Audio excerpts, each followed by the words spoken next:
जय श्री राधा रानी। भक्तों महाशिवरात्रि के दिन इस चमत्कारी पौधे से रोड़पत्ती भी हो जाएंगे।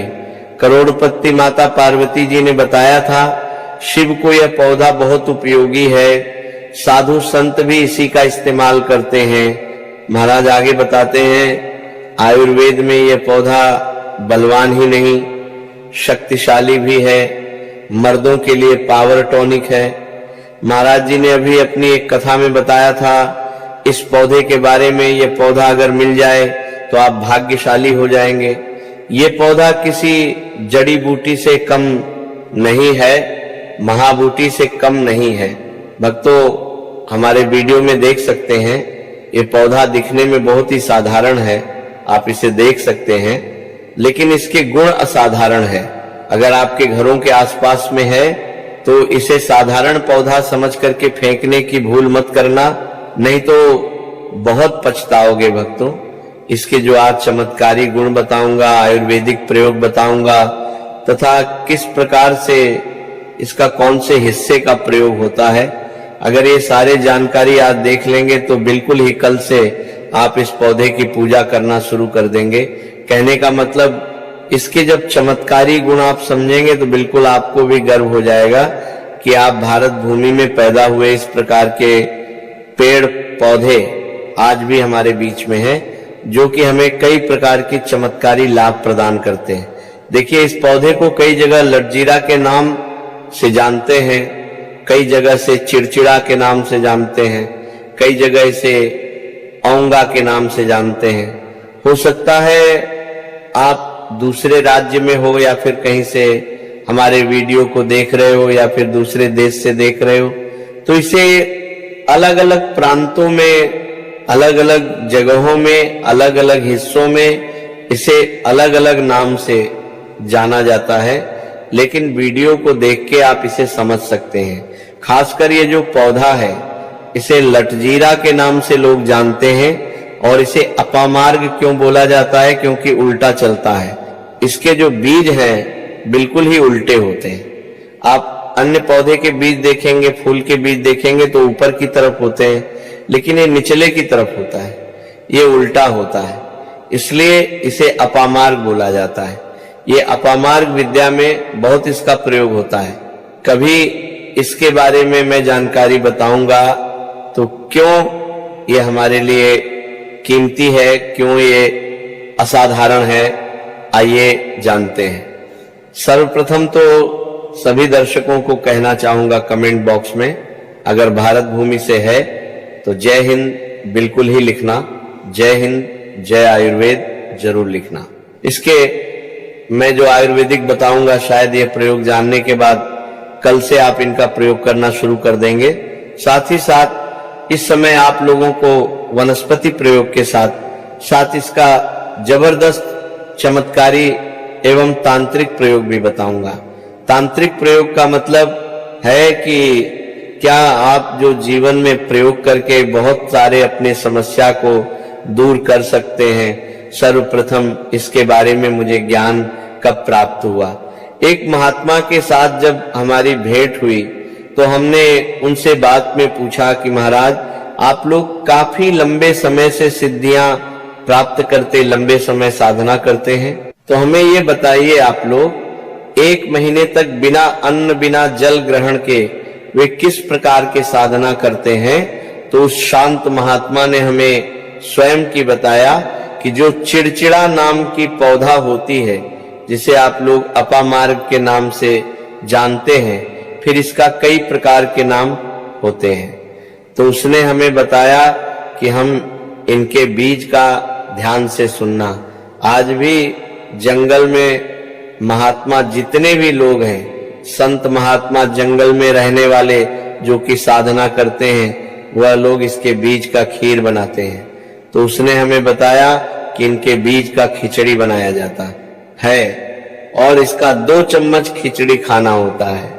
अगर आप इनके बीज का खिचड़ी बना करके 2 चम्मच खा लेते हैं तो आपको 1 महीने तक भूख और प्यास नहीं लगती। तो संत ने हमें बताया कि 1 महीने तक हमें भूख और प्यास नहीं लगती, फिर हम लंबे समय तक साधना करते हैं।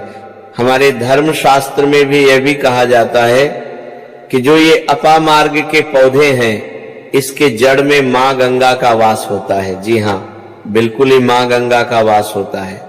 और ये भी माना जाता है, प्राचीन ग्रंथों में भी लिखे कि अमृत के कुछ बूंद इसके जड़ में पड़ा था। इसलिए आज भी लोग, जो धार्मिक लोग रहते हैं, हमें कमेंट में जरूर बताना आपके यहाँ कोई लोग इनके दातून करते हैं कि नहीं। जो बहुत से पुराने जो शयाने लोग हैं, जिसे हम बुजुर्ग के नाम से भी जानते हैं, जो शयाने बुजुर्ग हैं, ओल्ड कहा जाए, पुराने जो व्यक्ति हैं, काफी पुराने, तो ऐसे व्यक्ति इसके जड़ की दातून करते हैं। क्यों करते हैं? इसके जड़ में गंगा का वास होते हैं, इसके जड़ में अमृत की कुछ बूंद गिरे थे। आइए सर्वप्रथम जानते इसके आयुर्वेदिक गुण, फिर जानेंगे इसका चमत्कारिक आयुर्वेदिक प्रयोग। सर्वप्रथम बताना चाहूंगा, अगर इसके जड़ का दातून किया जाए, जिसे लंबे समय से दांतों में पेरियां हैं, दांतों में दर्द बना रहता है, किसी कारणवश डॉक्टर इलाज नहीं करा पा रहा है, फिर डॉक्टरी दवा खाने के बाद भी दांतों में दर्द बना हुआ, ठीक नहीं हो रहा, तो केवल इसके दातून करने मात्र से दांतों में जितने भी कीड़े हैं, बैक्टीरिया है, जिसके कारण आपके दांतों में दर्द बना रहता है, केवल 15 दिनों तक आपको रेगुलर दंतून करना है, आपको जल्द ही उसका रिजल्ट मिल जाएगा। दूसरी बात, ये दांतों के पीलापन को जड़ से समाप्त करता है। जिनके दांतों में पीलापन है, भद्दे दिखते हैं लोग, जिनका मजाक उड़ाते हैं लोग, जिनके खुद के घर परिवार के लोग बेइज्जती कर देते हैं, बेइज्जती का लोगों को सामना करना पड़े, जिनके दांत काफी पीले हैं, गंदे हैं, ऐसे व्यक्ति को भी इनके दातून जरूर करना चाहिए। इनके दातून करने के बाद हमारे दांत में चमक आती है, हमारे दांत व्हाइट बन जाती है, एकदम क्लीन हो जाती है। ये 2 प्रयोग हुआ। अब जानते हैं इसका जबरदस्त चमत्कारिक प्रयोग। किस प्रकार से ये प्रयोग हमने कई लोगों को खुद करा चुके हैं, इसीलिए हम प्रमाणित प्रयोग बता रहे हैं। तो जिनके प्रसव होने में विलंब हो रही है, बहुत सारे माता बहनें होती हैं, ग्रामीण इलाकों में, शहरी इलाकों में, जिन्हें प्रसव के समय में काफी पीड़ा होती है, जो लोग चाहते हैं कि डॉक्टरी चीड़-फाड़ ना हो, क्योंकि चीड़-फाड़ के चक्कर में काफी असहनीय पीड़ा भी होती है। बाद में चल करके आपने जैसे टांके लगवाए, बच्चे को चीड़-फाड़ करके बाहर निकलवाए, तो उसमें काफी बाद में दिक्कतों का सामना करना पड़ता है। आप चाहते हैं कि डिलीवरी सुगमता पूर्वक हो जाए, अर्थात आपका प्रसव हो जाए, किसी भी प्रकार का पीड़ा ना हो। तो ये चिड़चिड़ा नाम की जो जड़ होती है, इससे आपको सर्वप्रथम 2-4 चावल के दाने ले लेना, और इसकी जड़ है, इसमें आपको डालना है। थोड़ी सी आपको इसकी जड़ में पानी डाल देना, और इसे आपको प्रार्थना करना है, महाराज मैं आपको इस कार्य के लिए ले जा रहा हूं।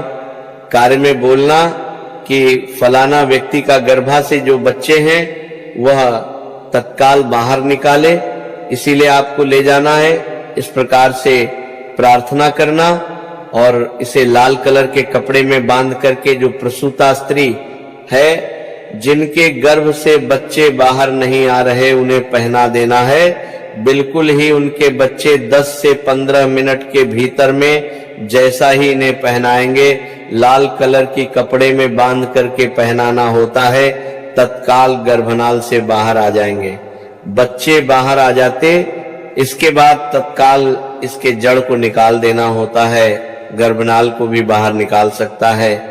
तो ये परसा में जो विलंब होती है, जिनके बच्चे गर्भ से बाहर नहीं आते, उनके लिए रामबाण की तरह ये काम करते। इसमें बहुत से लोगों को ये प्रयोग करा के दिखा चुके हैं। इसके बाद अब इसके जानते कुछ और आयुर्वेदिक प्रयोग, इसके बाद इनका चमत्कारिक प्रयोग शुरू करूंगा। अब चमत्कारिक प्रयोग कैसे, इसके अंदर में अनेक चमत्कार गुण भरे हुए हैं। आयुर्वेदिक प्रयोग में बताना चाहूंगा, जिनके दांत दर्द हो रहे हैं, साथ ही साथ बहुत से लोग ऐसे ना जिनके सिर के दर्द होता है, तो सिर के दर्द वालों को बताना चाहूंगा, दांत के दर्द ठीक करने के लिए आप इनके पत्ते को जला करके भस्मा भी बना सकते हैं, और इनके भस्म बनाने के बाद जहां पर दर्द हो रहा है वहां पे इनके भस्म को लगाइए, बिल्कुल ही दर्द को दूर करेंगे।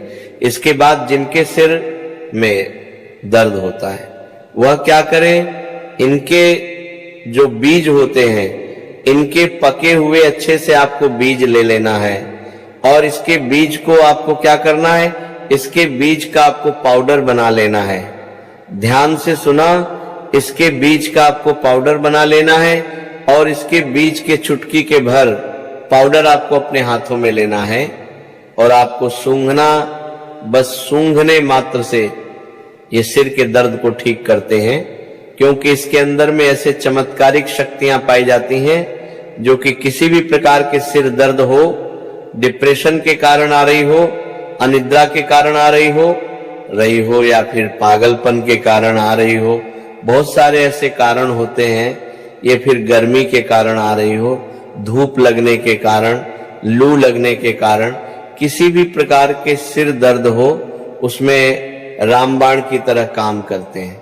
अब आइए मैं आप लोगों को इसका चमत्कारिक प्रयोग बताऊंगा।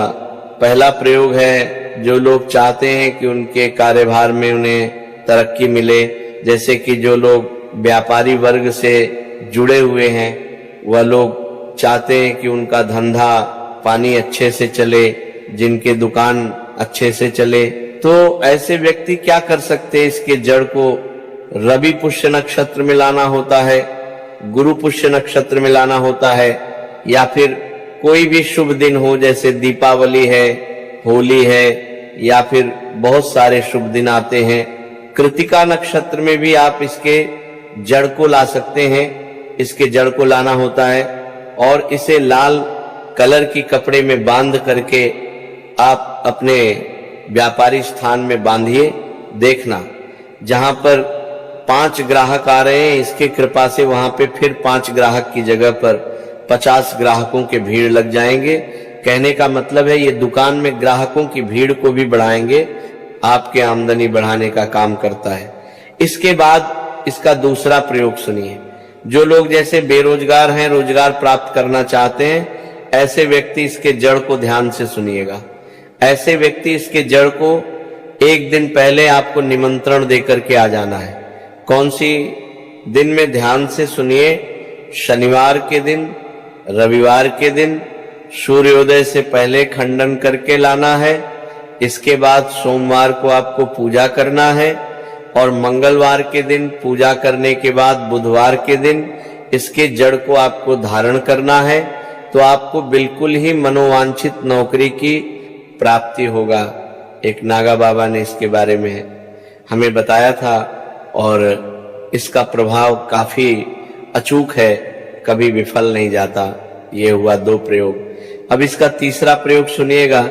तीसरा प्रयोग क्या है कि आप में से अधिकतर बहुत से लोग हैं जिसे नजर दोष लग जाते हैं, भूत प्रेत बाधा से ग्रसित रहते हैं, परेशान हो जाते हैं। तो ऐसे व्यक्ति क्या करें, इसके जड़ को चांदी की ताबीज में डाल करके शनिवार के दिन धारण करें। चांदी की ताबीज में डाल करके शनिवार के दिन निश्चय धारण करें। तो कैसा भी आपको नजर दोष लगते हो, किसी भी प्रकार के कई लोकतंत्र क्रिया कर देते, ये बिल्कुल आपको नहीं लगेगा, आप हमेशा सुरक्षित रहेंगे। वैसे तो भक्तों इसके अनेक चमत्कारी गुण हैं, और इसके कुछ चमत्कारी गुण जैसे कि बहुत से लोग, वैसे तो मैं बताना नहीं चाह रहा था, लेकिन चले अंतिम प्रयोग के रूप में बता रहा हूं, ध्यान से सुनिएगा। तो आप में से बहुत सारे ऐसे लोग हैं जो कि चाहते हैं कि सामने वाले आपको देख करके आपके वशीभूत हो जाए, या फिर आप ही की तरह कार्य करें, आप जो बोले आप ही अनुरूपी कार्य करें। तो एक काम करना, इसके जड़ और सफेद दूर्वा, घास, ये दोनों को पीस करके आपको चंदन तैयार करके एक गाढ़ा लेप तैयार कर ले। इसके बाद आपको इसका तिलक लगाना है। इसका तिलक लगाकर कि अगर आप सभा में जाते हैं तो पूरा सभा आपको देख करके मोहित हो जाएंगे। जितने भी पूरे सभा में बैठे लोग हैं वो आपके अनुरूप कार्य करेंगे।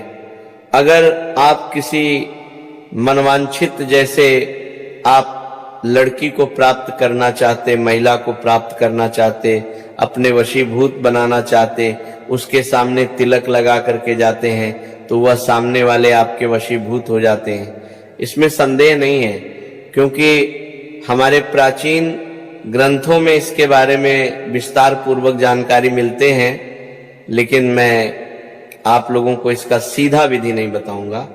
इसके सीधा विधि के बिना यह अधूरा है, क्योंकि आप में से बहुत सारे लोग इनका दुरुपयोग भी कर सकते हैं। इसकी जड़ आप अपने घर में ला करके रखते हैं, देव प्रतिमक की तरह इनकी पूजा करते हैं, लाल कलर की कपड़े में बांध के तिजोरी में आप खुद देखना, आपके शत्रु स्वतः पराजित हो जाएंगे। आपके घर में धन दौलत की बढ़ोतरी होगी। कभी भी आपको जीवन में धन का भाव नहीं होगा, रोजगार की प्राप्ति होगा और इनके कृपा से आप हमेशा सुरक्षित रहेंगे, क्योंकि यह पौधा देवी देवताओं की श्रेणी में आता है। ये पौधा कोई साधारण पौधा नहीं है, चमत्कारी शक्तियां से भरे हुए पौधे हैं। अब बात करते हैं महाशिवरात्रि के अवसर पर आपको क्या गलती नहीं करना चाहिए जिससे भगवान भोलेनाथ क्रोधित ना हो। भक्तों चाहे कुछ भी हो जाए, महाशिवरात्रि के दिन मांस मदिरा का सेवन गलती से भी मत करना, नहीं तो आपके साथ कुछ भी हो सकता है। महाशिवरात्रि के दिन देर तक कभी ना सोए, इससे आपका भाग्य बिगाड़ सकता है। भगवान भोलेनाथ रूठ सकते हैं। महाशिवरात्रि के दिन दाल चावल या गेहूं से बने पकवान नहीं खाना चाहिए। दिन आप सिर्फ फल, दूध, चाय और कॉफी ले सकते हैं। भक्तों, अगर आप भगवान भोलेनाथ जी को प्रसन्न करना चाहते हैं तो इस दिन काले कपड़े भूलकर भी मत पहनना। इस दिन जितना ज्यादा हो सके भगवा रंग, ये लाल रंग का ही कपड़ा पहने, बहुत ही शुभ और मंगलकारी माना जाएगा। इस दिन गलती से भी पति पत्नी शारीरिक संबंध भूलकर भी ना बनाए, अन्यथा भगवान भोलेनाथ के क्रोध का सामना आपको करना पड़ेगा। इस दिन जितना ज्यादा हो सके दान पूर्ण करें। भगवान भोलेनाथ को अगर खुश करना है तो ये बातें गांठ बांध ले भक्तों।